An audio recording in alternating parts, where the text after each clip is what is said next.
Lambisan pada biryani, Hyderabadi biryani है Hyderabadi biryani. तो एक मटन बिरयानी हाँ और 4 फुल्का और ये क्या क्या चिकन कबाब और ये ग्रेवी में कौन सा है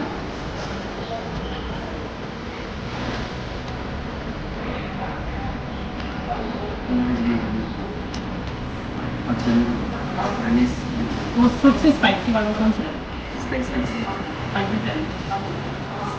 चिकन में हाँ हाँ ठीक है और सैलड हाँ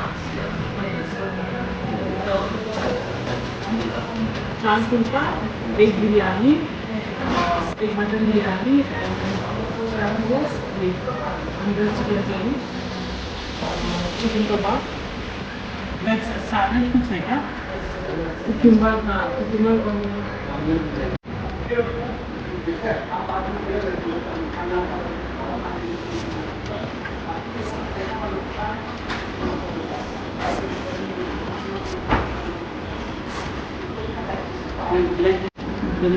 mutton biryani pergi nanggi gerama kena घी राइस करना है di rice फुल्का मरी fulka mari चंबा वो घी उनका ग्रेवी का चिकन अंदर chicken biryani andra chicken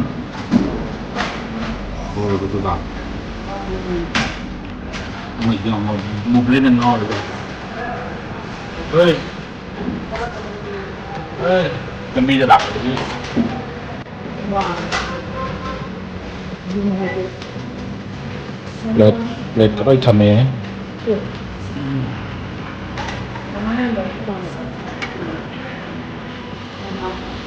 Coba aku ambil tu. Coba aku masuk dulu tu. Pungkai mu sudah dengar betul. Kalau jangan tu. Oh jangan. Kalau jangan. Saya lama ganti dah. Dia bilang. Kali lor ini kau sudah jam. Kita saya salah. Tekeno chutney am lang hi sabi ke sidi bi ai kilo ye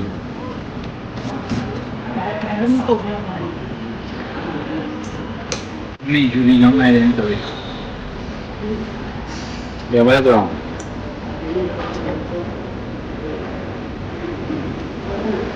ye ba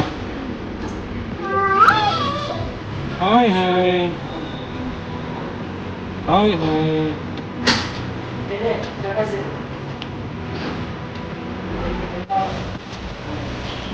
Thank you.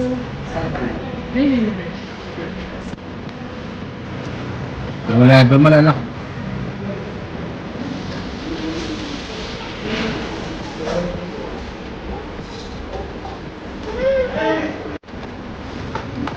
Oh le, apa chicken lah, Hyderabadi chicken. Chicken.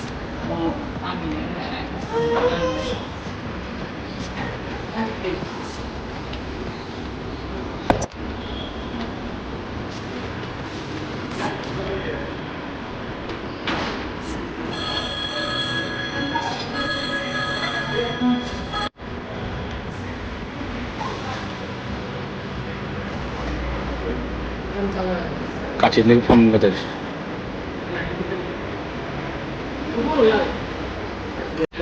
Đi đại siêu nè.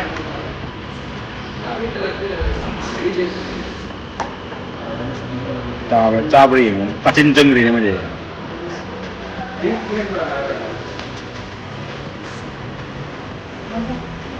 Ini semua naik.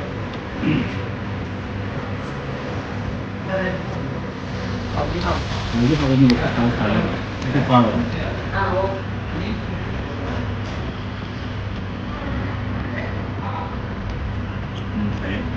Thầy nó màu sắc với màu xám mà hai bạn ấy thì extra Nhưng chắc cũng cần nghĩ trên đầu tiên nó hoàn thoát ra rồi.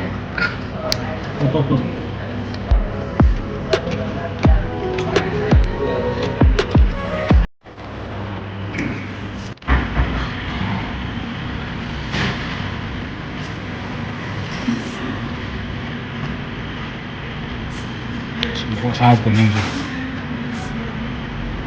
นี่โมโหใกล้ตัวที่นั่น mutton biryani सा हो.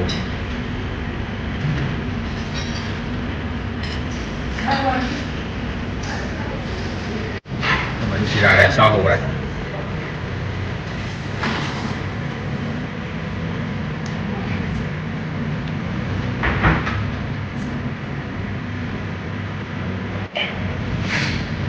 Hầu em ai vậy? Tận dụng để dân lùi. Nên người giống anh đi chặt bên nào bây giờ? เรื่องอะไรแค่ไหน Mà gì thì không mua vào à? Các bạn biết. Mất tất cả cái sao này.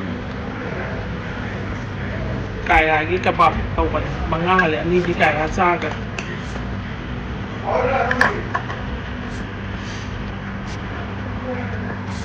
Nhiều phải hỏi em. Muốn hỏi em. เอามันก็หลับเลยเนี่ยมันใช่ไหมเขาเอาให้ขนมเนี่ย Làm đi nè, thật hay mới làm hay. Đúng mà phải luôn.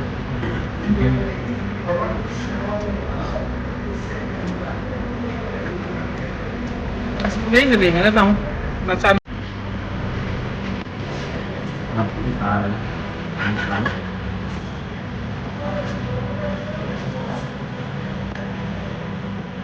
Rồi bảo. Ui yêu mà nhầm, cô còn cũ nữa không hả?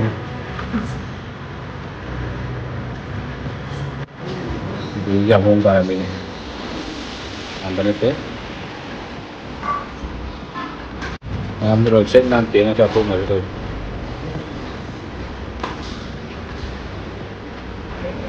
Nó hầu đó. Hầu đó. Em không đi lặp bé, sao bị ấy?